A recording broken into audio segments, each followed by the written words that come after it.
Dr. Pieczenik, that's like a 5-minute intro. Thanks for joining us on short notice. Pieczenik.com, co-wrote books with Tom Clancy. It's hard to do all your bio. It's so long. Co-founded Delta Force with General Boykin and others. What are we really looking at here? You heard my little breakdown. I think, as usual, you've articulated the emotional aspects of what's going on, but it's really getting out of control. Not with you, it's getting out of control with a lot of the comedians and the media. What's happening is the media can no longer understand that Flynn was not intended to remain in the National Security Agency. That's news. In other words, when he was placed in there. Wait a minute. I was told that by other sources yesterday. Man, you really got some amazing. I wasn't. Hold on. I was told this was all a setup. Sorry, go ahead. All right. I said it from the beginning that we put in Flynn, but it was not intended to keep him there all the time. Mike Flynn is an excellent general in Defense Intelligence Agency. Many do not like him. We knew that. Many do not agree with him. We knew that. At the same time, it was Flynn and Bannon and a bunch of others who were able to get Trump over the hump and into the presidency. Now, I wrote a blog yesterday, which you guys received, and in that blog, I simply said, welcome to American entrepreneurship. In other words, we place people in positions, then we take them out. The chief of staff or the chief CEO, which is what Trump is, comes in and fires and fires. The reason why America is not used to this is America has become lazy. It has become surfeit. It has become non-capitalistic. When we put a businessman, this is the first businessman in 100 years who we've put into the presidency, the first thing the businessman does, and he correctly does, is he fires the people who have helped him. He fires the people who have not helped him, and it's not personal. We have no personal stake in this other than the fact that we wanted major change in the United States, and that is what major change looks like. You help somebody, and then you leave. The chief of staff may not be the chief of staff very much longer, Priebus. The person who's giving the press talk, Spicer, may not be the next chief speaker. And Flynn knew very well that given his personality, given the fact of how loyal he was to America and to Trump, that that was enough to get him to the position that he needed to be, and he knew he would have to leave. Now, what in fact happened? Flynn did not commit any crimes, neither did anybody in the Trump administration. Let me go back to when I was in the Reagan and Bush administration, when Reagan and Bush sent out the individuals to Iran while I was involved with the Carter administration in the Iran hostage siege. So if they wanted to impose the Logan Act on Flynn or anyone else in the Trump administration, they better go back to Newt Gingrich, they better go back to Reagan and his staff, and to Bush and his staff. I do not think they want to do that. There is no violation of the Logan Act. There is no transaction that regards money. Sure, but what is the total attempt to overthrow Trump and the hysteria? You're right, it's crazy. Where's that coming from? Well, it's coming from what you said and what we talked about. When people are ineffectual and they have been aced out, which is what happened to Hillary, it's what happened to Bill Clinton, it's what's happened to the entire left, it happened to the Democratic Party. They didn't know how fast we were moving in and how quickly we could eviscerate them. They're eviscerated. Everything else that's occurring is nothing but a bunch of sheeps bleeing out and complaining, but it has no effect whatsoever. If, however, they continue to make pronouncements like the following, that Trump is crazy, which he is not, that Trump is mad, which he is not, and this is made by psychologists, then I strongly recommend that Trump and the administration file suit against the American Psychiatric, against the American Psychological Association, and against every physician who has positively stated that on TV, including the comedians, Bill Maher, Steve Colbert, Jon Stewart, or anyone else who makes that pronouncement. That is beyond the freedom of speech. That has to do with slander of a personality. Because they're using their professional guild, their professional letters to then project across and make a diagnosis to try to ruin someone. I mean, that is the definition of defamation. That's correct, but it's also medical malpractice. When I saw a group of psychologists, 30 of them, none of whom I knew, state categorically that Trump had mental illness, that was grounds for debarring them and legitimizing their academic credentials. There is no reason whatsoever for anybody to make that kind of diagnosis unless they have seen Trump, they have gone and talked to him, and I would guarantee you that's not the conclusion you would come to. However, this kind of hysteria, which is really created by the left and by the frustration and impotence of the comedians, of the politicians, is what we can expect. But there will be limits that will be set. Now, let me go back into why it's important that Flynn left. Flynn understood that he had a limited time within the National Security Agency. It had nothing to do with Bannon. It had nothing to do with Jared Kushner. It had much more to do with a much more important triumvirate, which has a legitimacy in this administration. And that triumvirate has to be James Mattis, Secretary of Defense, Pompeo, the director of the CIA, and the other generals who are involved in taking care and maintaining our stability. Now, what am I saying? This is not a military coup. What it is, in fact, is a disciplined, highly professional staff who happen to have been military officers, ran major institutions in the thousands and thousands, who now are coming into the civilian ranks, running the government as it should be, a professional organization, be it a business or a military organization, and they're cleaning out everything that's not used. Sure, but the media is using it to then legitimize the whole Russian thing and really create a hysteria. Just stop right there, because I have to ask this question. As you know, foreign policies, an arm of the Washington Post and the CFR, and it kind of puts out what the establishment's really thinking. They've come out and said the Kremlin is really starting to worry about Trump.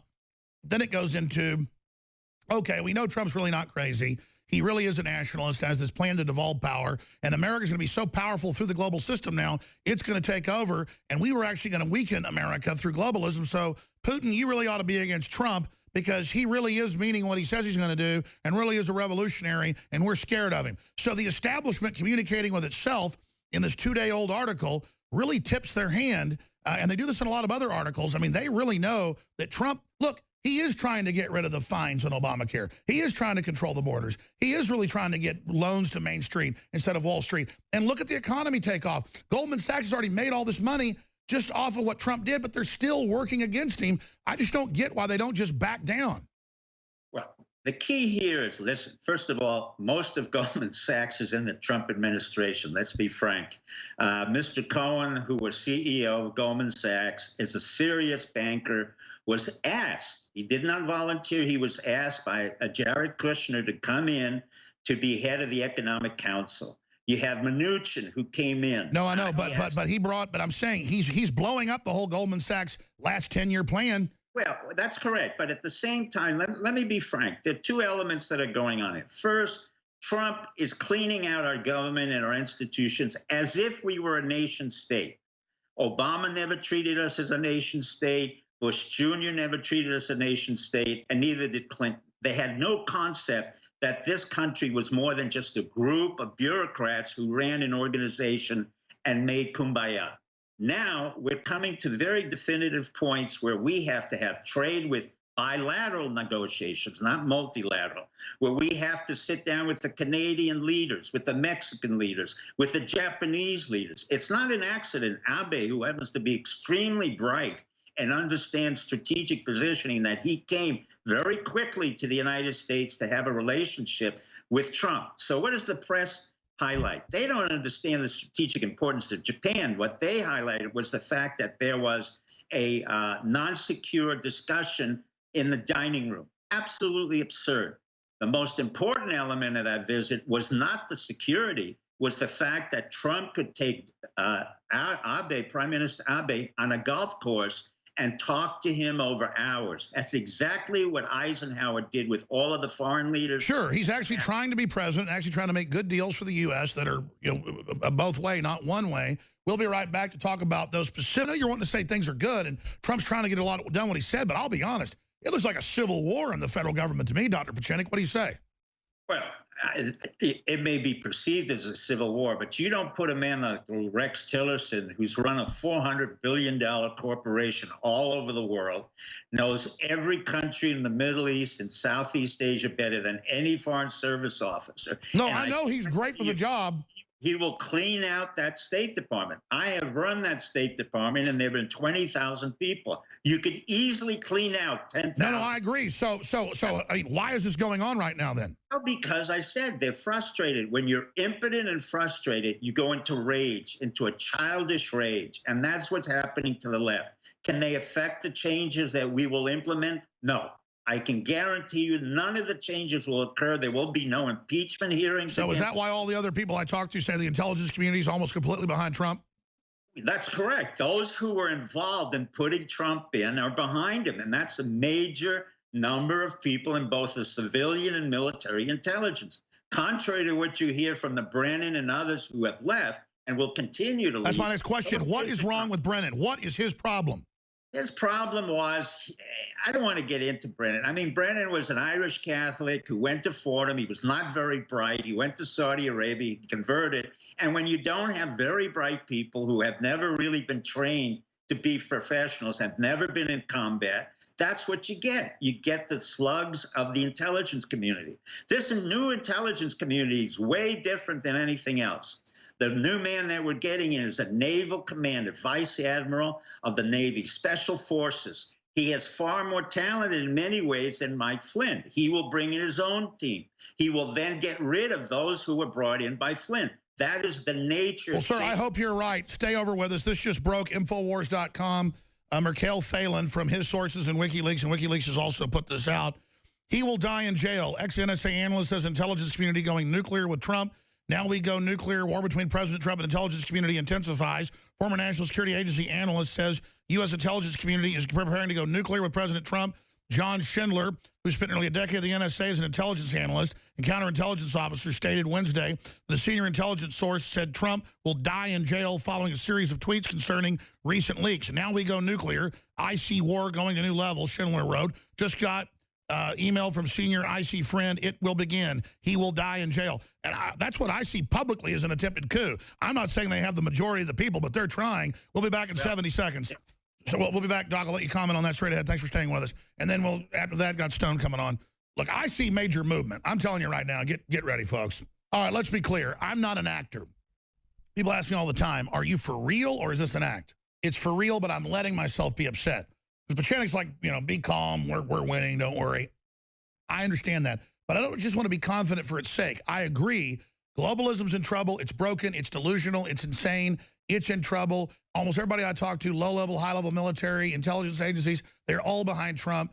The higher levels of minorities are for Trump than what the media says. His polls are up. Good things are happening. I get we're in a good position. But they're trying to just push, hey, kill Trump so crazies, try it. They're openly acting very confident, so I just don't want to be too overconfident here. So when I get a little hysterical, it's to get America to wake up and understand we won a major battle, but not the war yet. Dr. Steve Pieczenik himself has been involved in regime change around the world and here in the United States, and we're clearly witnessing them say. The Democrats are saying we're going to overthrow Trump. We're going to remove him. Their main mouthpieces are saying that now with him less than a month in. So, Dr. Pieczenik, again, you're saying, you know, basically everything's okay? Well, what I'm saying is I and others who've been involved in regime change, including this regime change, can assure you that what you're seeing now is flailing. Is consequences of having a very rapid knife cut right through the heart of the Democratic Party, the nation, and the fact that the people who wanted to bring back capitalism, entrepreneurship, have succeeded. It's not something we're going to step back from. But let me assure you, the NSA, the intelligence community, the National Security Council, the White House, the Secretary of Defense, the Secretary of Homeland Security. Our people are in, so good luck to the coup people. Our people are in, so good luck. The point is, we created the counter coup. We're now in control. We're not amateurs at this. We have done this for 30 to 40 years. The Soviet Union is not our enemy. Neither is Russia. Even when I took it down, I said Russia will always remain our ally. Our ally will be now Saudi Arabia, Israel, Dubai, United Arab Emirates. So who are the new allies in the new system? The new system allies, and I got to give credit to Bibi, he brought together Saudi Arabia, UAE, Dubai, all sharing intelligence, and they all want to work with Jared Kushner to bring a solution to the Palestinians and Israelis. The Israelis understand. So they're finally starting to roll over. Well, I don't want to call it that. I want to say it's a new approach. They understand that for now, the realignment in the Middle East is legitimate. And that's why Trump said today, we'll soon be announcing some big things. Well, because Syria wants peace. Bashar Assad has had enough war. He doesn't want any more war. Iran needs to reconstitute its government, contrary to what other people said. Secretary of Defense is leery of Iran, which is correct. Tillerson understands Iran, understands the Middle East better than any other Secretary of State I've ever seen or met before. I haven't met the gentleman yet. And the Secretary of Defense is in great control, all his allies. So we're seeing a tempered tantrum by just the dregs that are trying to act tough and act big. You're right. You're in the baby clinic now. You're in the Montessori school of Democrats where they're crying and yelling, pooping in their diapers, and basically can't do anything. They're just screaming and pooping. That's all it is. For the most part, we control the House, we control the personnel, we control the cash flows, we control everything. I'm not being complacent. I'm just saying to the people who have watched your show, who have been part of the revolution hasn't just stopped, it continues, because part of that revolution is we clean out our own people, we then clean out those who are in our way, and then we continue to increase the growth. We continue to make sure that America does attain ascendancy into being number one. Thank you so much for the time. All I know is they start blowing stuff up and rioting. I don't want to see too strong a response by Trump, but he has to respond to people trying to overthrow the government. There's no question about it, but their attempt to overthrow won't even get to page one. Trust me. I've been in regime change for too long. We anticipated this. We understood it from day one. As I said to you very early on, years ago, we're going to have a major change. We're going to have a counter coup. That coup will be effective. And it's happened. Thank you, Dr. Pieczenik. Amazing.